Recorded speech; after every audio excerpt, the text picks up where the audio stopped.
Wie fand ihr die Änderung, dass man aktiv seine Backslots erspielen muss? Dadurch, dass das Inventory deswegen viel größer ist als jemals zuvor, passt schon. Die meisten Quests macht man sowieso. Im High-Level zumindest. Früher zu Flive hat man kaum gequestet, gab es damals einfach viel weniger XP oder wussten Leute nicht, dass die Quests doch was bringen. Die Quests im Flive PC geben kaum XP und sonst auch keinerlei relevante Belohnungen. Und abgesehen davon levelt man in Flive PC ultra schnell, weil du direkt anfängst mit Amplis und das schon seit über 10 Jahren. Und bis davor waren Quests einfach irrelevant, bis auf die Questverwaltungsquests. Also selbst als ich damals angefangen habe, vor 19 Jahren, hat man auch schon nur die Questverwaltungsquests eigentlich gemacht. Alle anderen haben sich nicht wirklich gelohnt.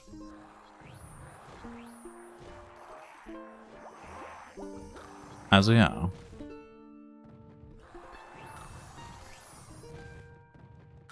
Sie haben sich nicht gelohnt.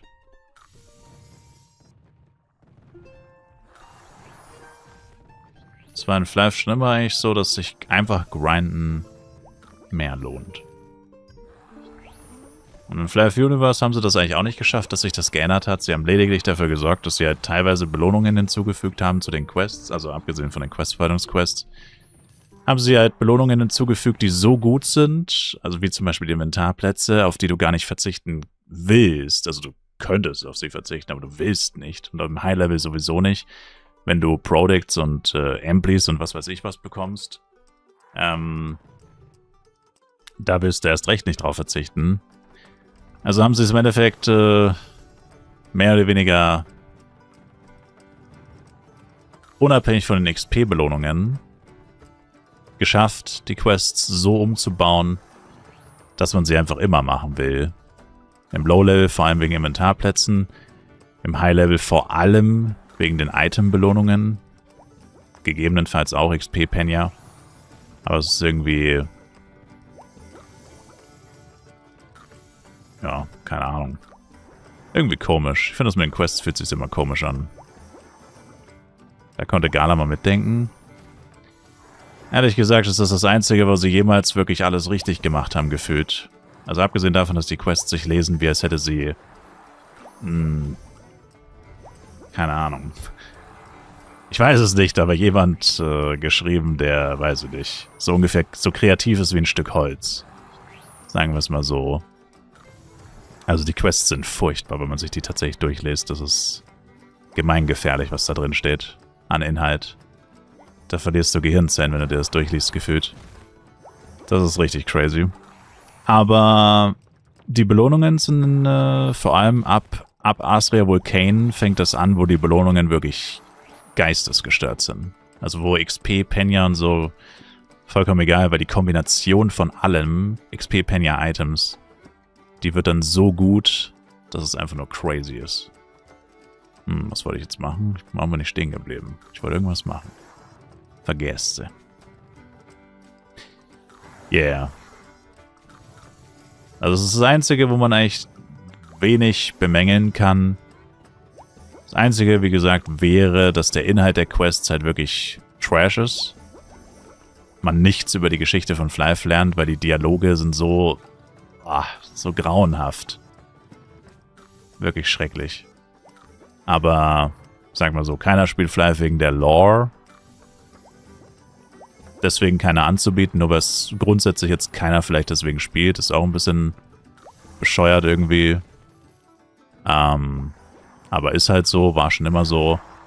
Deswegen ist es jetzt auf jeden Fall keine hohe Priorität. Also da kann man tatsächlich am wenigsten gefühlt bemängeln.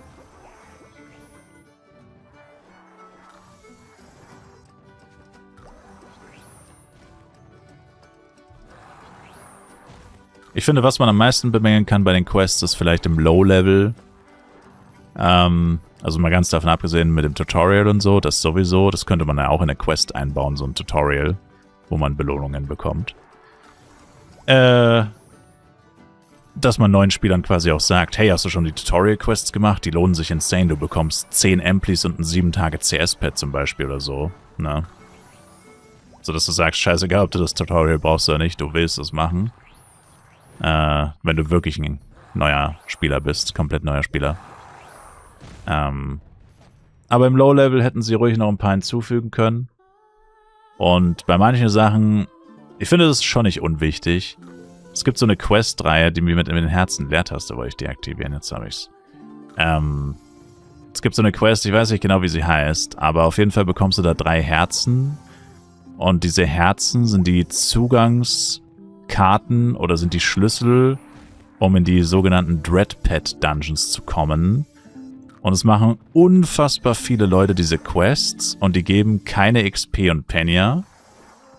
Und das, finde ich, müsste dabei stehen. Dass das keine XP und Penya Rewards und auch keine Inventarplätze gibt. Quasi no rewards, only Dungeon Entrance. Dass man da schon mal vorgewarnt wird. Natürlich, dass der Dungeon auch trash ist und nutzlos ist, das müsste man den Leuten dann auch nochmal sagen. Das würde es das Spiel dann in dem Fall eher wieder nicht machen. Aber das, finde ich, fehlt noch. Das ist eine Kleinigkeit, oder hört sich an wie eine Kleinigkeit, aber tatsächlich verschwenden da immer wieder Leute. Junge, habt ihr das gerade gesehen? Ich konnte wieder 2 Sekunden lang keinen einzigen Skill ausführen und wurde dann einfach 10 Meter nach links geportet. So gottlos. Das hätte mich, in einem engen Gang hätte mich das safe wieder gekillt. Das wäre so eine Sache, die mir halt auf jeden Fall aufgefallen ist in den letzten 3 Jahren, dass unfassbar viele Leute diese Quest machen, weil immer die Frage kommt, was mache ich jetzt mit diesen Herzen? Ich habe die Quest abgeschlossen, was mache ich jetzt damit?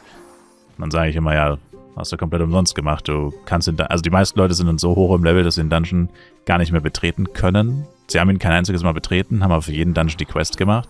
Also wirklich die Definition von Zeitverschwendung. Und sicherlich hätten sie es nicht getan, wenn sie gewusst hätten, dass die Quest quasi eigentlich nur für den Dungeon ist und der Dungeon Trash ist. Man weder was droppen kann dort, noch dass es sonst irgendwie was Cooles, was Tolles ist. Und ich persönlich würde halt noch mehr Quests auf jeden Fall reinpacken. Also auch unabhängig, wie gesagt, von einem Tutorial. Ich finde 2, 3 Questreihen, so ähnlich wie Reonan, also nicht ganz so ausführlich, so 2, 3 Questreihen, eine vielleicht im 20 bis 45er Bereich, eine im 65 bis 85 Bereich und eine im 105 bis 125 Bereich würde ich noch reinpacken, die jeweils irgendwie so 300% geben, verteilt auf die verschiedenen Level. Weil es gibt schon relativ viele Quests durch die Dungeons. Also sind ja zumindest einige hinzugekommen, die es in FlyFPC nicht gab. Aber man muss immer noch sehr viel grinden am Anfang.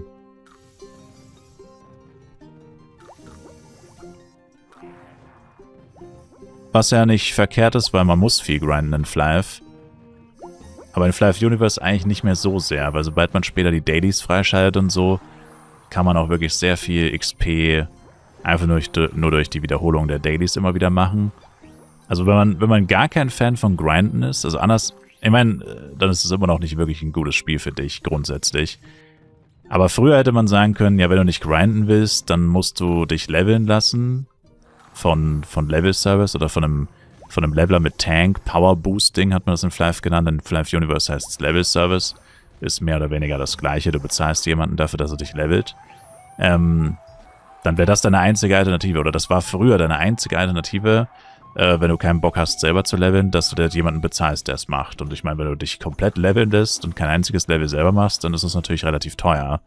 Wenn man es mal nutzt, weil man mal irgendwie auf ein paar Level keinen Bock hat oder weil man sein Equipment noch nicht anziehen kann oder sowas, kann man es ja mal machen.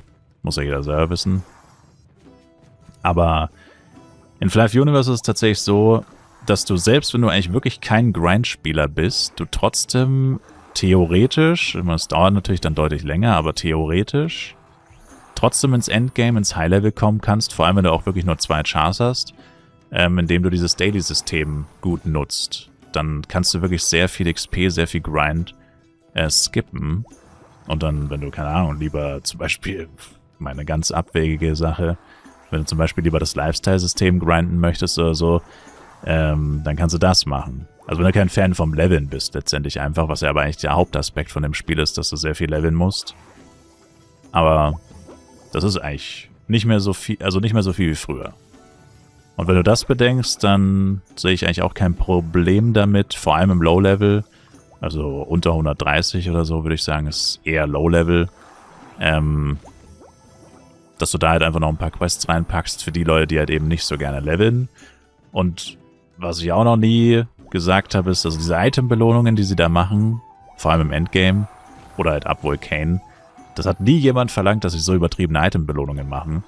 Also da wird es auch schon reichen, wenn sie jeder Quest, wie gesagt, also zwischen 20 und 45 gibst du den Leuten halt, sagen wir es sind 20 Quests, du bekommst insgesamt, ja gut, im Low-Level vielleicht eher 5 Level, 500% insgesamt und vielleicht 1 Million Penya oder 1,5 Millionen Penya, dass man sich auf jeden Fall mal was kaufen kann davon.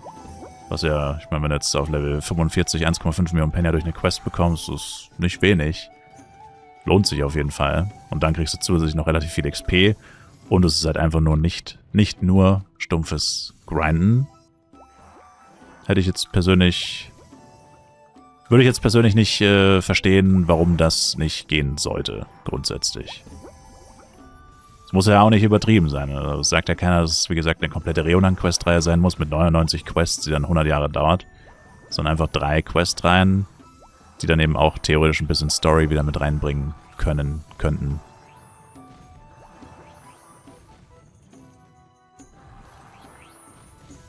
Aber an für sich sind Quests wahrscheinlich eines der kleinsten Probleme, die wir haben. Also ziemlich sicher sogar. Also abgesehen davon, dass man noch ein paar Quests hinzufügt und bei dem einen oder anderen Quest vielleicht dazu schreibt, dass es sich nicht wirklich lohnt, die zu machen, wenn man nicht in den Dungeon will. Dass es eine reine Dungeon-Entrance-Quest ist sozusagen. Das wären so Kleinigkeiten. Ich meine, das eine ist eigentlich keine Kleinigkeit. Ich finde, wenn Leute 1 Stunde oder 2 Stunden damit verschwenden, eine Quest zu machen, nur weil ihnen jemand gesagt hat, dass die Quest für sie nichts ist, das ist schon irgendwie bad. Aber mehr ist es eigentlich nicht. Das ist etwas, was tatsächlich überraschend gut ist, ohne dass es jemals groß von den Spielern irgendwie kritisiert werden musste. Ich lese Kristallblade und will kristallisiert sagen. Genau.